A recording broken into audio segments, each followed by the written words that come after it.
పత్రికా మిత్రులకు ప్రకటించిన తర్వాత ప్రజలలో ఒక రకమైన అనుమానాలు, అపోహలు రేకెత్తించే విధంగా బీఆర్ఎస్ నాయకత్వం కానీ బీజేపీ నాయకత్వం ప్రయత్నించడము, ప్రజలలో ఒక రకమైన తప్పుడు సంకేతాలను పంపించడం అనేది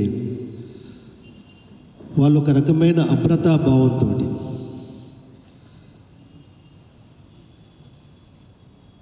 మొదలే ఈ వరంగల్ పార్లమెంట్లో కాంగ్రెస్ 100% గెలుస్తుంది అనేది అందరికీ తెలిసిన విషయమే.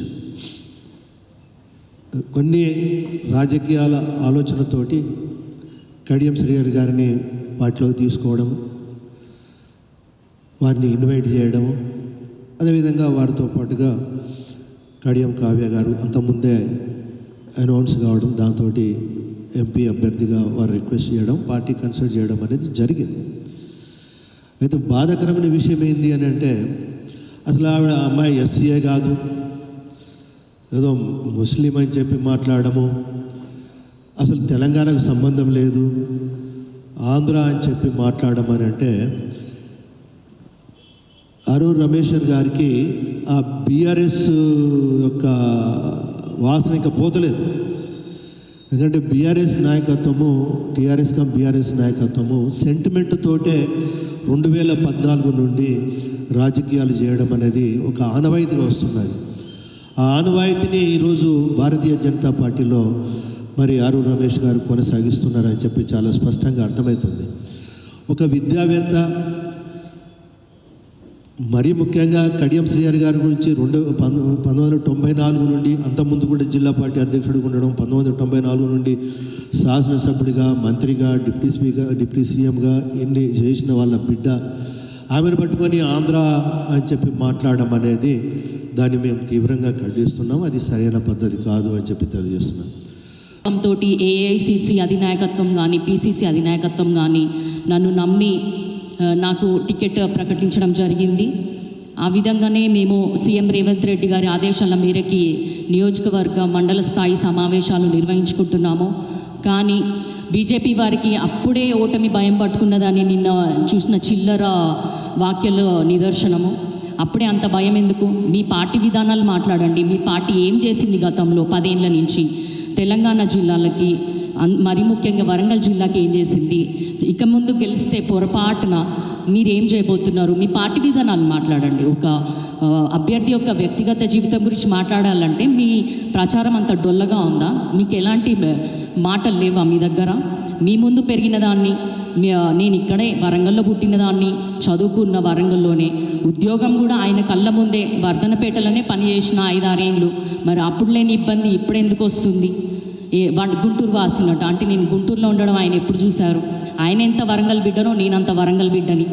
ప్లస్ నేను రాణి రుద్రమ వారసురాల్ని, సమ్మక్క సారక్క ఆశయాలతోటి ముందుకెళ్తున్న దాన్ని, ఇక్కడున్న ఎమ్మెల్యేల సహకారంతో, ప్రజల ఆశీర్వాదంతో మన వరంగల్ వాసిగా ఢిల్లీలో వెళ్ళి మాట్లాడాలన్న ఉద్దేశంతో నేను రాజకీయాల్లోకి వచ్చిన దాన్ని. కొత్తగా రాజకీయాల్లోకి వచ్చిన మీరు గత 10 ఏళ్ల నుంచి రాజకీయాల్లో ఉన్నవాళ్ళు మీ ప్రచారం ఇంత డొల్లగా ఉంటుందని నేను ఎప్పుడు భావించలేదు.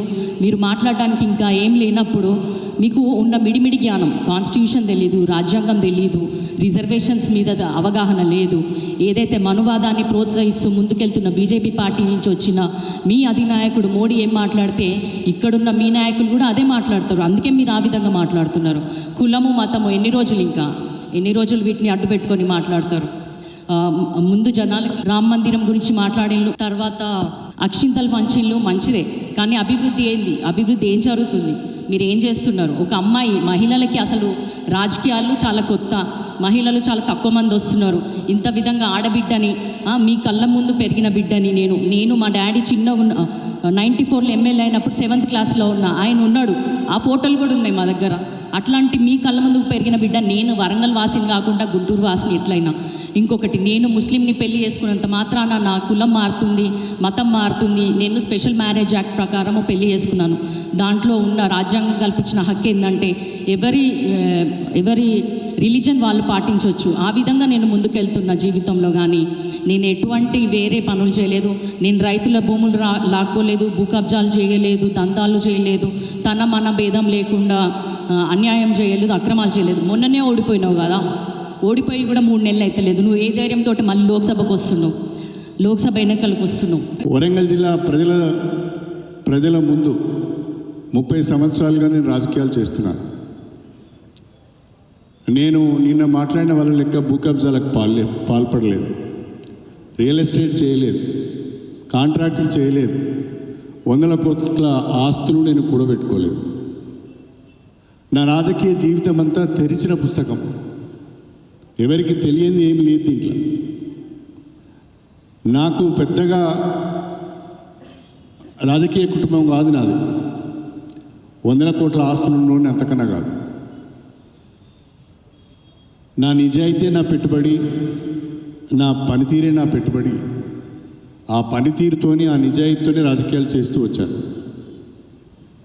నిన్న అరుణ్ రమేష్ గారు మాట్లాడుతూ నేను ఆయనకు వెన్నుపోటు పొడిచానని ఒక మాట మాట్లాడాడు. నాకు అది చాలా ఆశ్చర్యాన్ని కలిగిస్తుంది. ప్రజలకు నీ మీద, నీ వ్యవహార శైలి పైన, మండలానికి ఒక గెస్ట్ హౌస్ కట్టుకొని నువ్వు వ్యవహరించిన తీరు పైన,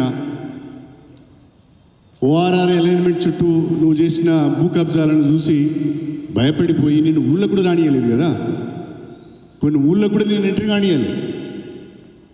ఎన్ని రకాల ఆందోళన చేసినో తెలుసు. వాటన్నిటి కారణాల వల్ల నువ్వు ఓడిపోయినావు.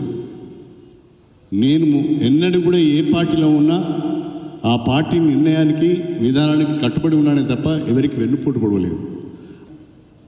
10 ఏళ్ళు ఎంజాయ్ చేసి, కాంట్రాక్టులు తీసుకొని, రియల్ ఎస్టేట్ చేసి, దందాలు చేసి, డబ్బులు సంపాదించుకొని నువ్వు కూడా పార్టీ మారినావు కదా. నువ్వు ఇంకోరి గురించి మాట్లాడే అర్హత నీకెక్కడిది? కాబట్టి ఇంత నీచ స్థాయికి దిగజారి మాట్లాడుతున్నారంటే ఫ్రస్ట్రేషన్లో ఉన్నారు, ఓటమి భయంతో ఉన్నారని స్పష్టంగా అర్థమవుతుంది.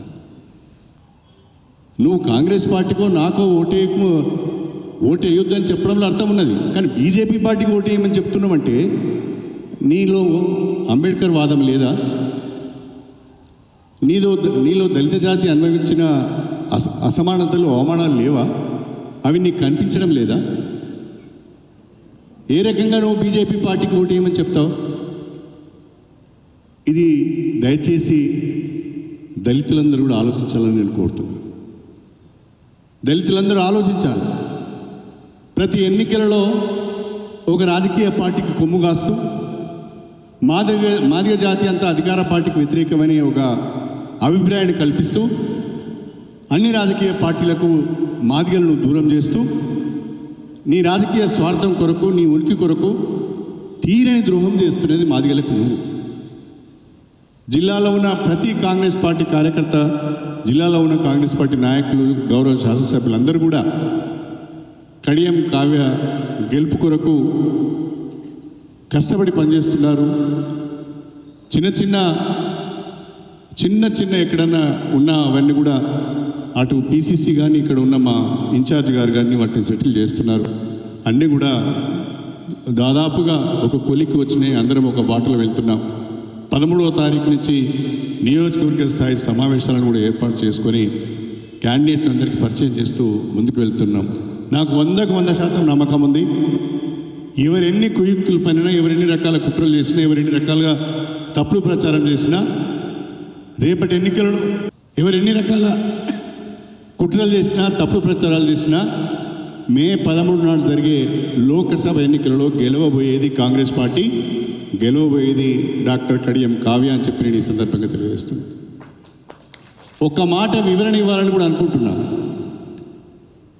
నేనేదో బీఆర్ఎస్ పార్టీ అభ్యర్థిగా అమ్మాయిని ప్రకటించిన తర్వాత అక్కడి నుంచి డబ్బులు తీసుకొని వచ్చినా అని ఒక మాట కూడా దయచేసి యూట్యూబర్స్ కానీ, మా ప్రింట్ మీడియా మిత్రులు కానీ క్రాస్ చెక్ చేసుకోకుండా ప్రచారం చేయొద్దని మాత్రము మీ అందరికీ చేతులెత్తి నమస్కారం చేస్తాను. నేను ఇవాళ ఛాలెంజ్ చేస్తున్నా. ఇప్పటికీ కూడా మీ దగ్గర సమాచారం ఉంటే ఒక కేసీఆర్, ఒక కేటీఆర్, ఒక హరీష్ రావు ఎవరైనా బయటకు వచ్చి పలానా రోజున శ్రీహరి గారికి డబ్బులు ఇచ్చినామంటే ఈ రోజునే మా అభ్యర్థిత్వాన్ని విరమించుకోవడానికి కూడా నేను సిద్ధంగా ఉన్నా. ఎందుకంటే నైతికతకు కట్టుబడి ఉండే వ్యక్తులు, నిజాయితీని నమ్ముకొని పనిచేసే వ్యక్తులు. ఎవడో అవలగాడు మాట్లాడితే దానికి తల వంచి పారిపోయే వ్యక్తులం కాదు. నేను ఇవాళ సవాల్ చేస్తున్నా. నిరూపించండి. మీరు చెప్పిన మరుక్షణము మా అమ్మాయిని మేము ఇద్దరము కూడా ఆ అమ్మాయి పొట్టి నుంచి విరమించుకోవడానికి సిద్ధంగా ఉంది. విధవ మాటలు మాట్లాడద్దు, లఫోట్ మాటలు, లఫంగా మాటలు మాట్లాడద్దు. మీ దగ్గర సమాచారం ఉంటే బయట పెట్టండి. దయచేసి అది ప్రజలకు కూడా తెలియాలి. నేను ప్రజలను నమ్ముకున్నా, వరంగల్ జిల్లా ప్రజలను నమ్ముకున్నా. 30 సంవత్సరాల్లో వరంగల్ జిల్లాలో అన్ని నియోజకవర్గాలతోని కాస్తో కూస్తో పరిచయాలు ఉన్నాయి. ప్రజలను నమ్ముకున్నా. నేను మీకు మాట ఇస్తున్నా, నేను ఇక్కడున్న అందరి శాసనసభ్యులతో కలిసి ముఖ్యమంత్రి రేవంత్ రెడ్డి గారితో వారి యొక్క సహకారంతో, ఆశీర్వాదంతో ఈ జిల్లాను అభివృద్ధి చేసుకోవాలనేదే నా తపన. లేదు అని చెప్పి ప్రజలను నిండు మనసుతో డాక్టర్ కడియం కావ్యను ఆశీర్వదించాలని, బ్రహ్మాండంగా పనిచేస్తున్న కాంగ్రెస్ పార్టీకి మీ మద్దతు తెలపాలని, రేవంత్ రెడ్డి గారి నాయకత్వాన్ని, సోనియా గాంధీ గారి నాయకత్వాన్ని బలపరచాలని, మే 13న జరిగే ఎన్నికలలో డాక్టర్ కడియం కావ్య గారి చేతి గుర్తుకు ఓటేసి గెలిపించాలని చెప్పి వరంగల్ పార్లమెంట్ ప్రజలందరికీ కూడా చేతులెత్తి నమస్కారం చేస్తూ సెలవు తీసుకుంటున్నారు.